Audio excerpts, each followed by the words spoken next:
লুটে কুটে শেষ করে দিয়েছে। আজকে সময় এসছে এই দুই পরিবারকে হিসাব বুঝিয়ে দেওয়ার। তোমার জমিদারি আর চলবে না।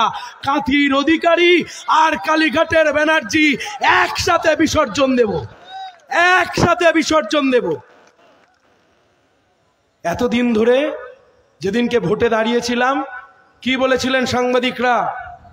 তুমি অধিকারী গড়ে লড়াই করতে যাচ্ছ, পারবে তো? সাংবাদিক বন্ধুদেরকে বলে আসছিলাম আজকে ওটা অধিকারী গড় আছে, ভোটে জিতবো। প্রথম প্রথম বলেছিল সিপিএমটা এলেবেলে, ওদেরকে খেলতে নেব না। আজকে তমলুকে 66 দিন ধরে মাঠে ঘাটে প্রান্তে হাটে বাজারে লড়েছি, কমরেডদেরকে সাথে নিয়ে মানুষের কাছে গেছি। বেকার যুবকের যন্ত্রণা, মূল্যবৃদ্ধি, শিল্প কলকারখানার দাবির কথা মানুষের কাছে তুলে ধরেছি।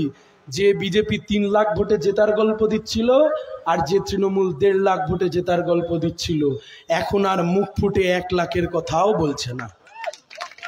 কান খুলে শুনে রেখে দেন, একটা তমলুক লোকসভা জেতার জন্য মুখ্যমন্ত্রীকে 2 বার আসতে হয়েছে, প্রধানমন্ত্রীকে 1 বার, অভিষেক ব্যানার্জিকে 3 বার, আর শুভেন্দু বাবু উনি তো ব্লকে ব্লকে ঘুরে বেড়াচ্ছেন, তাও ঠেকাতে পারবেন না, ঠেকাতে পারবেন না শুভেন্দু বাবু। আপনি কোলাঘাট থেকে দাঁড়িয়ে বলেছিলেন সায়ন বাবু আপনি যতই ফুল বাজারে ঘুরুন সব ফুল বড় ফুলে পড়বে। আমি নন্দকুমার থেকে দাঁড়িয়ে বলছি শুভেন্দু বাবু যা খুশি করে নিন, 4 তারিখ যখন ইভিএম খুলবে কাস্তে হাতুড়ি তারা আর লাল ঝড় বইবে, আপনি আর আপনার কালীঘাট ও ঝড় ঠেকানোর সামর্থ্য আপনাদের নেই। কিসের জন্য লড়ছি, কেন লড়ছি? হলদিয়াতে দাঁড়িয়ে বলেছি, হলদিয়া তৈরি করেছিল বাপ কাকাদের সরকার, মন্ত্রীরা 200 জন মন্ত্রী বদল হয়েছে, কিন্তু কোনোদিনও বামফ্রন্ট সরকারের বিরুদ্ধে একটা চুরি দুর্নীতির অভিযোগ কেউ দিতে পারেনি। হলদিয়া শিল্পাঞ্চল আমরা গড়ে তুলেছিলাম, কত কলকারখানা, কোলাঘাট তাপবিদ্যুৎ কেন্দ্র, র্যামকো সিমেন্ট, সব কটা আমাদের হাতে গড়ে তৈরি করা। আজকে শুভেন্দু বাবু আপনি মঞ্চ থেকে উঠছেন আর একের পর এক কর্কশ ভাষায় কথা বলছেন। আমি আপনার কাছে জানতে চাইছি, আপনি হলদিয়া ডেভেলপমেন্ট অথরিটির মাথায় বসেছিলেন, আপনি এইচডি এর চেয়ারম্যান ছিলেন, বলুন আজকে 2011 সালে এ রাজ্যে সরকার চলে যাওয়ার পর আর আপনি যবে থেকে এইচডি এর চেয়ারম্যান হয়েছে কেন একের পর এক শিল্প কলকারখানা হলদিয়া থেকে চলে গেল? কেন রোহিত ফেরোটেক চলে গেল? কেন রেলের কোচ কারখানা চলে গেল? কেন আজকে এবিজি গ্রুপের মতো কোম্পানি চলে গেল? তার কারণ এত তোলাবাজি আর এত তোলাবাজি করেছেন, শিল্প কলকারখানা যে পাত্তারি গুটিয়ে চলে গেছে। তার জন্য অধিকারী পরিবারের কোনো কষ্ট হয়নি, তার জন্য কালীঘাটের ব্যানার্জিদের কষ্ট হয়নি, তার জন্য কষ্ট হয়েছে মহিষা দলের ছেলে মেয়েদের, কষ্ট হয়েছে নন্দকুমারের ছেলে মেয়েদের, কাঁথির ছেলে মেয়েদের, হলদিয়ার ছেলে মেয়েদের, ময়নার ছেলে মেয়েদের, তমলুকের ছেলে মেয়েদের, কোলাঘাটের ছেলে মেয়েদের। তাই জন্যেই তো আজকে এই তমলুক লোকসভা থেকে দাঁড়িয়ে আপনারা যারা এখানে আছেন, 5 দিন বাকি আছে, বলুন এখনো মানুষকে গিয়ে আমরা কথা দিয়ে দিয়েছি জিতবে এবার সায়ন, হলদিয়ায় হবে আবার শিল্পায়ন, তমলুক জুড়ে হবে আসল উন্নয়ন। বলেছে প্রধানমন্ত্রীর গ্যারেন্টি, আমরা বলেছি ও ভুয়ো। বলেছিল দাম কমাবে, দাম বাড়িয়ে দিয়েছে। 2 কোটি চাকরি 2 লাখও দিতে পারেনি। মুখ্যমন্ত্রীর গ্যারেন্টি বলেছিল ডবল ডবল চাকরি, ভাঁওতাবাজি। আমরা বলেছি সায়ন ব্যানার্জির গ্যারেন্টি 6 মাসের মধ্যে হলদিয়াতে 100 কোটি টাকার বিনিয়োগ এইচডিএ কে সামনে রেখে আমরা করে দেখিয়ে দেব কি করে কাজ করতে হয়। যত দূর অবধি মাইকের আওয়াজ গিয়ে পৌঁছাচ্ছে, আমার সংখ্যালঘু গুরুজনেরা, ভাই বোনেরা, আমার কথা যারা শুনতে পাচ্ছেন, তৃণমূল সেই একই গল্প আবার শোনানোর চেষ্টা করছে। তৃণমূল বলছে আমরা চোর হই কিন্তু জাত ভালো। রাগ করো না, ভোটটা তৃণমূলকেই দাও। সিপিএম কে যদি তোমরা ভোটটা দাও তাহলে বিজেপির সুবিধা হয়ে যাবে বলছে তো, সব কানে খবর আসে। আরে ওদের নেতারা তো আমাকে রাত্রিবেলা হোয়াটসঅ্যাপে ফোন করে, ওদের প্রার্থী পছন্দ হয়নি, ও পেছন পেছন আমাদের পেছনেই আছে, আপনি জেনে রাখেন। আমি বলছি তো আপনাকে, রোজ প্রতিদিন এক গল্প। আচ্ছা দাদা, নেড়া কতবার বেলতলায় যাবে? কতবার? 2019 সাল মোদিকে হারানোর জন্য এই শুভেন্দু বাবু গোটা তমলুক লোকসভা জুড়ে নিজের ভাই দিব্যেন্দু অধিকারীকে জেতানোর জন্য সংখ্যালঘু মহল্লায় গিয়ে গিয়ে কি বলেছিলেন? বিজেপিকে হারানোর জন্য তৃণমূলকে ভোট দিন, পদ্মফুলকে জব্দ করবার জন্য জোড়া ফুলে ভোট দিন, তৃণমূলকে হারানোর জন্য বিজেপিকে ভোট দিন, মোদিকে হারানোর জন্য তৃণমূলকে ভোট দিন। আর গোটা তমলুক লোকসভা জুড়ে আমার সংখ্যালঘু ভাই বোনেরা, গুরুজনেরা তৃণমূলকে জিতিয়েছিলেন বিজেপিকে হারানোর জন্য। আর তারপর কি হলো? আপনি সুইচ টিপলেন জোড়া ফুলে, দিব্যেন্দু অধিকারী ঠেলে উঠলো জোড়া ফুলে, 1 বছরের মধ্যে গিয়ে ওপারে চলে গেল পদ্ম ফুলে। তার মানে কি?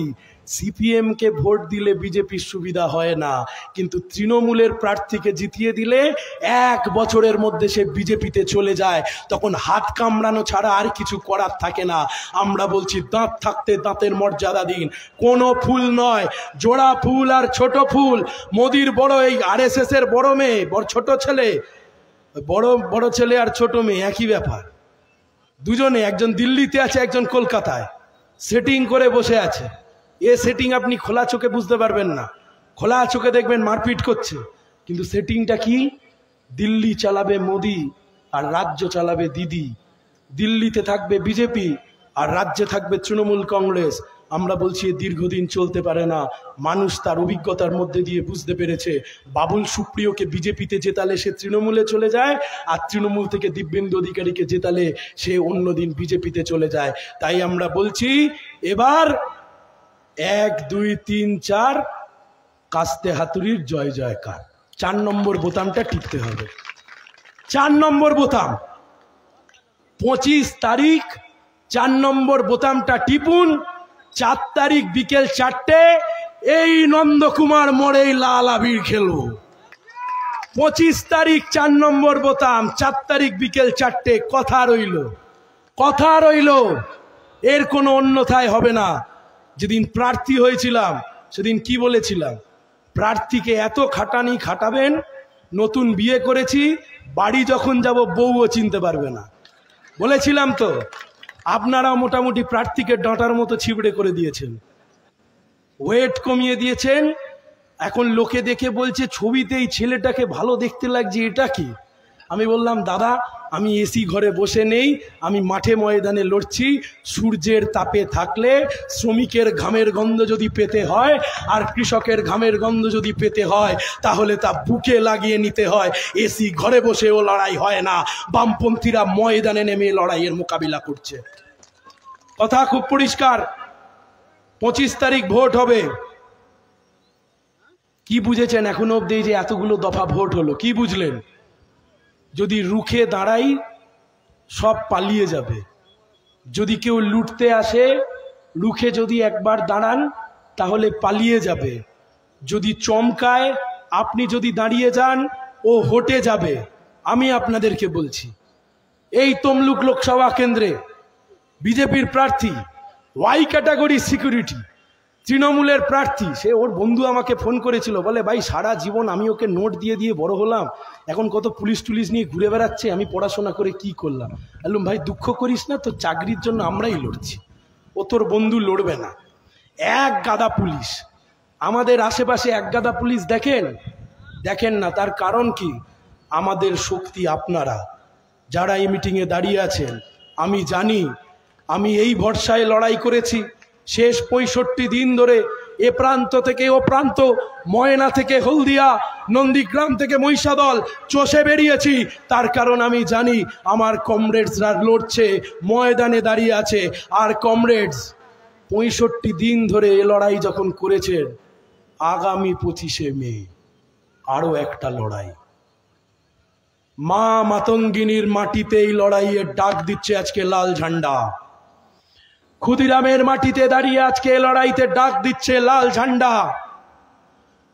এই যে মাটি, সুকুমার সেনগুপ্তর মাটি, সতীশ সামন্তের মাটি, সুশীল ধারার মাটি, যে মাটি কোনোদিন মাথা নত করেনি, যে মাটি ব্রিটিশদেরকে তাড়িয়েছে, যে মাটি ইংরেজদেরকে দূর করেছে, আজকে সেই মাটি থেকে লাল ঝান্ডার প্রার্থী আপনাদের সামনে আমি আহ্বান জানাচ্ছি, 25 তারিখ লড়াইয়ের জন্য তৈরি থাকুন।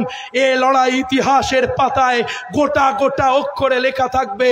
শূন্য হয়ে যাওয়া একটা দল তৃণমূল আর বিজেপির মোকাবিলা করেছে শুধুমাত্র হিম্মত, কলজের জোর আর দম। এ লড়াই লড়তে হবে কমরেডস, লড়তে হবে। বুথ আঁকড়ে বসে থাকতে হবে, বুথ আঁকড়ে বসে থাকতে হবে।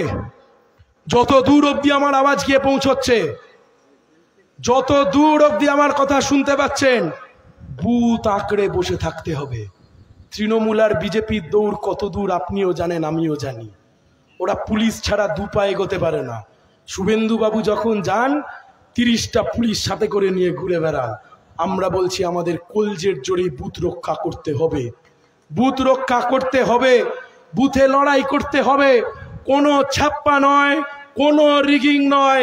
মানুষ ভোট দিতে আসবে আর আপনারা বুথে বসে থাকবেন, আর আমি প্রার্থী ময়দানে দাঁড়িয়ে থাকব।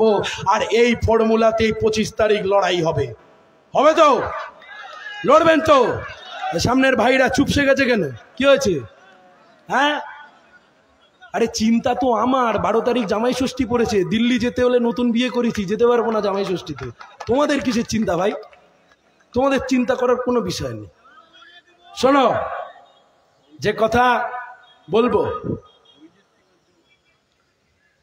রোজ রাতে ফোন আসে। এই আমার ফোন হোয়াটসঅ্যাপে ফোন করে, হোয়াটসঅ্যাপে। পুরো ছোটবেলা স্কুলের ফিল পাই আমি। বাবা মাকে লুকিয়ে লুকিয়ে প্রেম করতাম, ফিস ফিস করে কথা বলতাম। হোয়াটসঅ্যাপে ফোন করে, হোয়াটসঅ্যাপে। কেন? ফোনগুলো ট্যাপ করা আছে। কেউ যদি শুনতে পেয়ে যায়, পুলিশ যদি জানতে পেরে যায়, রাত 10টা, 10:30, দাদা, আননোন নাম্বার, হোয়াটসঅ্যাপ তুললাম, দাদা আমি অমুক এলাকার তৃণমূলের নেতা বলছি, আমাদের প্রার্থী পছন্দ হয়নি, আমরা আপনার পিছনে আছি, আপনি খালি লড়াইটা চালিয়ে যান, ভিতর ভিতর যা করবার করে দেব। দাদা অমুক জায়গার পুরনো দিনের বিজেপির কর্মী বলছি, শুভেন্দু অধিকারীর হাত থেকে বাঁচবার জন্য বিজেপি করতে এসছিলাম, আজকে দেখছি গোটা বিজেপিটার মালিক হয়ে গেছে শুভেন্দু বাবু, আপনি এগিয়ে যান, আপনি খালি লড়াইটা থামাবেন না, আমরা আপনার পিছনে আছি। যারা যারা ভাবছে তৃণমূল আর বিজেপিকে ভোট দেবেন, যারা যারা ভাবছে পদ্মফুল আর জোড়াফুলকে ভোট দেবে, পদ্মফুল আর জোড়াফুলের নেতারা ফোন করে বলছে তারা 4 নম্বর বোতাম টিপে সায়ন ব্যানার্জিকেই ভোটটা দেবে।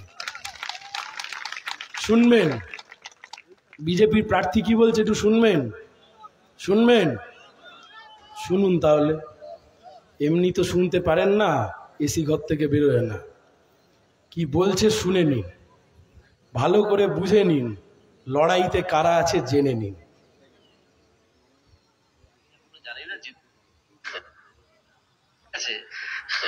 আমি এখনো জানি না জিতবো কিনা, প্রতিপক্ষকে একদম ছোট করে দেখি না। আমি এটাই জিজ্ঞাসা করতে যাচ্ছিলাম যে আপনার মূল প্রতিপক্ষ তৃণমূলের দেবাংশু ভট্টাচার্য, তাহলে এখন দেখছি সিপিএম।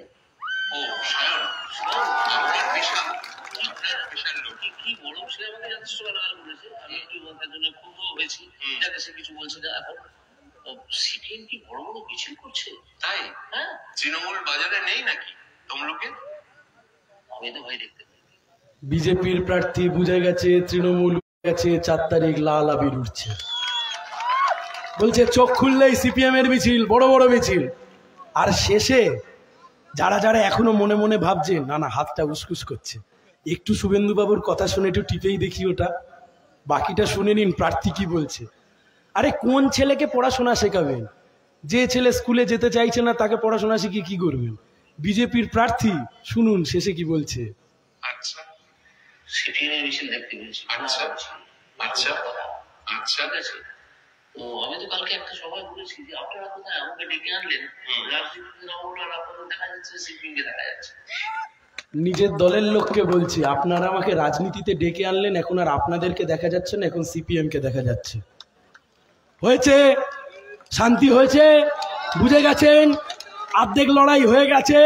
শুধু আগামী 5 দিন যে ফসলের জন্য লড়াই করেছি, যে ফসল ফলিয়েছি, ওই ফসল ঘরে তুলতে হবে, ও ফসল অন্য কাউকে আমরা তুলতে দেব না। যে কথা বলে আমার কথা আমি শেষ করব। বাংলাটা আজকে ভয়ঙ্কর অবস্থার মধ্যে দাঁড়িয়ে আছে, পশ্চিম বাংলাটা আজকে ভয়ঙ্কর দুরাবস্থার মধ্যে দাঁড়িয়েছে, দেশ আজকে ভয়ঙ্কর দুরাবস্থার মধ্যে দাঁড়িয়েছে। হিন্দু মুসলমানের নামে জাত দাঙ্গা লাগানোর চেষ্টা করছে, জাতি জাতিতে ভিড়িয়ে দেওয়ার চেষ্টা করছে। আমরা বলছি একদিকে চোর, একদিকে দাঙ্গাবাজ, আর একদিকে বামপন্থীরা। তাই এই লড়াইতে আপনাদেরকে ঠিক করতে হবে আপনি কাদের পক্ষ নেবেন। আমরা ঠিক করে নিয়েছি মেদিনীপুরের এই মাটিতে চোর আর দাঙ্গাবাজদেরকে একই সাথে হারাবো। আর হারাবো যখন বলেছি তো হারাবোই। লাল ঝান্ডা ওড়াতে হবে, লাল আবির ওড়াতে হবে। আমার সাথে গলা মেলান, ইনকিলাব জিন্দাবাদ, ইনকিলাব জিন্দাবাদ। আগামী 25শে মে কাস্তেয়াতুরি তারা চিহ্নে ভোট দিন। আগামী 25শে মে 4 নম্বর বোতাম টিপে কাস্তেয়াতুরি তারা চিহ্নে ভোট দিন। শিক্ষিত ছেলে মেয়েদের কাজের দাবিতে আগামী 4